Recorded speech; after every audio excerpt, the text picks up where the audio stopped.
Netanyahu के घर पर बमबारी हो गई है, बम से हमला किया गया है नेतन्याहू के घर पर। पहले उनका घर दिखाते हैं, ये है नेतन्याहू का घर, ये आलीशान घर इजराइल में है नेतन्याहू का। इसी घर पर अटैक हुआ है जिसे आप इस वक्त देख रहे हैं तस्वीरों में। घर के आगे स्विमिंग पूल आपको नजर आ रहा है, गार्डन एरिया है, यहीं पर अटैक हुआ है नेतन्याहू के घर पर। बॉम्ब से अटैक हुआ, एक के बाद एक कई बॉम्ब दागे गए।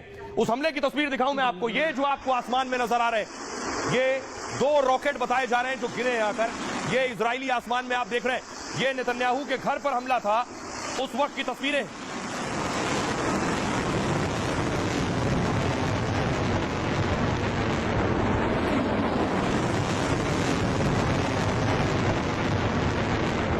ये दोनों हमले उसके बाद देखिए, ये नेतन्याहू के घर के बाहर आकर यहां धमाका हुआ है। बताया जा रहा है घर के पास बेडरूम के नजदीक ये धमाका हुआ है।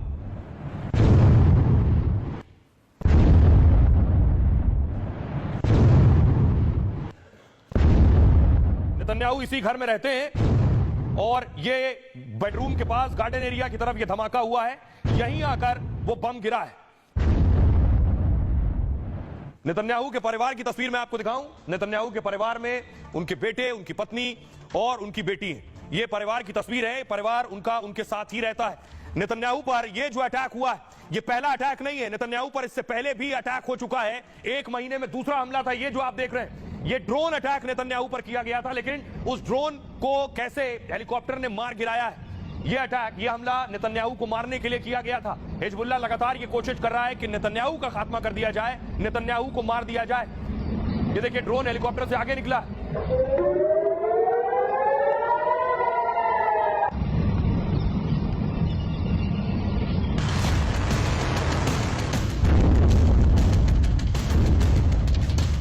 आयरन डोम लगा रह गया, इजराइल की पुलिस और एजेंसी देखती रह गई और नेतन्याहू के घर पर हो गया बहुत बड़ा हमला। 2 बम दागे और नेतन्याहू का घर धुआं धुआं हो गया। तेज आवाज के साथ हुए धमाकों ने दुश्मन के इरादे और उनकी तैयारियां दिखा दी। दुश्मन नेतन्याहू को मारना चाहता है, उन्हें किसी भी कीमत पर खत्म करना चाहता है।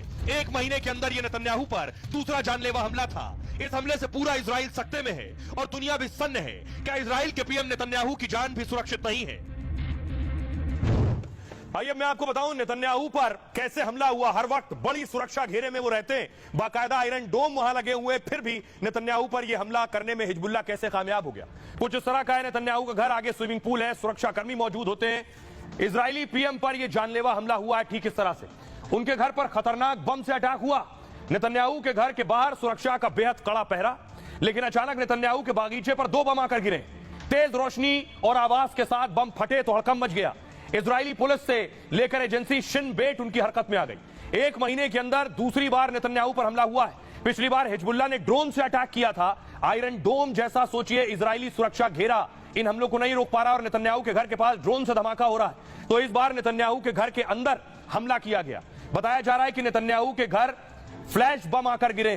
फाइटर प्लेन या ड्रोन के जरिए ऐसे बम दागे जाते हैं। इस बम से तेज धमाका, रोशनी और दहशत होती है। फ्लैश बम के सीधे चपेट में आने से जान भी जा सकती है। फ्लैश बम से जमीन पर फटने से तेज रोशनी पैदा होती है और दुश्मन तेज रोशनी में ड्रोन या विमान की तस्वीर नहीं ले सकता। सैन्य विमान रात में हवाई तस्वीरें लेने में इसका इस्तेमाल करते हैं। तो क्या दुश्मन ने नेतन्याहू से जुड़ी अहम जानकारी हासिल करनी है और अब वो नेतन्याहू के खात्मे के लिए तीसरा अटैक करेगा। नेतन्याहू के घर धमाके कर दुश्मन अपनी तैयारी दिखा रहा है। वो इजराइल के प्रधानमंत्री तक का सुरक्षा घेरा तोड़ने में कामयाब हो गया और इजरायली पुलिस और एजेंसियां उन्हें रोक नहीं पा रही हैं। यह उसकी कामयाबी भी है। क्या नेतन्याहू वाकई सुरक्षा में है या उनकी सुरक्षा चूक नहीं है? तस्वीरें देखिए नेतन्याहू की सुरक्षा में आपको दिखा रहा हूं। यह उनका सुरक्षा घेरा है। इस तरह की गाड़ियों के काफिले में नेतन्याहू चलते हैं। जो काली गाड़ी चल रही है वो नेतन्याहू की गाड़ी है।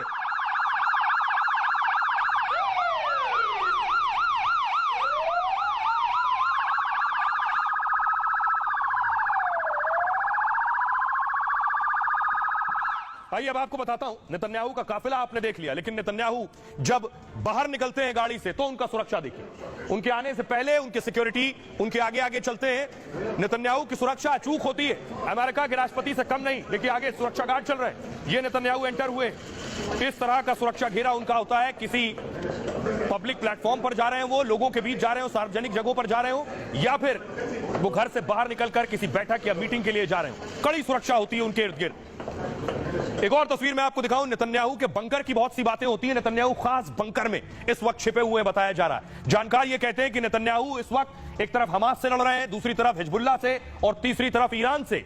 सीरिया और इराक में भी बमबारी कर रहे हैं, इसलिए नेतन्याहू एक कड़े सुरक्षा घेरे में है। नेतन्याहू एक बंकर में मौजूद है और हर वक्त बंकर में रहते हैं। इस तरह का बंकर है, बंकर में ही नेतन्याहू बैठकें करते हैं। एक साथ 7 दुश्मनों से जंग लड़ रहे हैं नेतन्याहू। जो शख्स 7 दुश्मन 7 देशों से लड़ रहा हो, उसके लिए कितनी महफूज जगह बनाना कितना खास है। मतलब 7 तरफ से उन पर हमले का खतरा है, इसलिए उनकी सुरक्षा बेहद कड़ी और खुफिया होती है। इजराइल और अमेरिका में नेतन्याहू के 4 से ज्यादा घर हैं। नेतन्याहू कब किस घर में है किसी को नहीं पता है। इसी वजह से 2 बार जानलेवा हमला हुआ, लेकिन वो बच गए। हमले या खतरे की हालत में वो खास बंकर में चले जाते हैं। बंकर के अंदर ही नेतन्याहू कैबिनेट की बैठक करते हैं। पिछले दिनों ईरान ने 200 हमले किए थे इजराइल पर। नेतन्याहू अपने खुफिया परमाणु बंकर में चले गए। उस वक्त नेतन्याहू का सबसे सुरक्षित बंकर यरूशलेम में बना है। यह बंकर जमीन से कई 100 मीटर नीचे बना है। 2006 में लेबनान से जंग के वक्त ही इसे बनाया गया था और अब हिजबुल्लाह के हमले से भी यह बंकर इन्हें बचा रहा है। यह बंकर लंबे वक्त तक परमाणु हमले बेअसर कर सकता है। मिसाइल भी इसका बाल बाका नहीं कर सकती है। बंकर तक जाने और आने के लिए एक लिफ्ट लगी हुई है। बंकर में पहुंचते ही ऐसा लगता है जैसे दूसरी दुनिया में आप पहुंच गए हैं। तेल अवीव के सिजेरिया इलाके वाले घर में भी बंकर बना हुआ, यानी जहां हमला हुआ उसके नीचे भी बंकर बना हुआ। 2003 में नेतन्याहू ने 25 करोड़ रुपए में घर बनवाया था। यह लेबनान से 70 किलोमीटर दूर और बेहद पौष इलाके में जहां हमला हुआ, यहीं पर 2 बार नेतन्याहू को मारने की कोशिश हुई है, लेकिन दोनों ही बार नेतन्याहू सुरक्षित बच गए हैं। अब सवाल यह है कि कब तक नेतन्याहू इन हमलों से आखिर कब तक बचेंगे। हमारे साथ वीके दत्ता साहब जुड़ रहे हैं। सर, नेतन्याहू पर दूसरी बार यह अटैक हो गया है, क्या नेतन्याहू को हिजबुल्लाह मार सकता है? जान से इतनी ताकत और कुव्वत है उसमें? नजरुल्लाह के मारे जाने के बाद ये नेतन्याहू साहब के घर के ऊपर 1 महीने के अंदर दूसरी बार हमला किया गया है। पहला हमला अक्टूबर 19 तारीख के करीब किया गया था और उसके बाद में इजराइल का एक बड़ा रिटेलिएशन गया था ईरान के खिलाफ और बड़े सिलेक्टेड टारगेट्स को उन्होंने वहां न्यूट्रलाइज किया। उसके बाद जो ये कल कार्रवाई की गई है, जो हिजबुल्लाह के ड्रोन पेनिट्रेट करके आगे के सीरिया के इलाके में और उन्होंने फ्लेयर्स फायर करे, लेकिन मुझे तो ताज्जुब हो रहा कि फ्लेयर क्यों फायर किए। फ्लेयर से आप कोई बिल्डिंग को बर्बाद नहीं कर सकते। हो सकता आग लगा पाए आप किसी वनरेबल चीज को, लेकिन हाई एक्सप्लोसिव यहाँ कोई बंकर बस्टिंग या कोई कंक्रीट बस्टिंग के अलावा आप कोई बिल्डिंग को तबाह नहीं कर सकते और उसके अंदर बैठे हुए आदमी को आप मार नहीं सकते हैं। तो इसलिए नेतन्याहू साहब जहां भी होंगे बहुत सुरक्षित जगह में है। उनकी लोकेशंस को सीक्रेट रखा जाता है और हिजबुल्लाह और ईरान के द्वारा नेतन्याहू साहब को मारना मुश्किल ही नहीं, नामुमकिन है। बहुत शुक्रिया वीके दत्ता साहब। दत्ता साहब का कहना है नेतन्याहू को मारना मुश्किल ही नहीं, नामुमकिन है। जिस तरह की सुरक्षा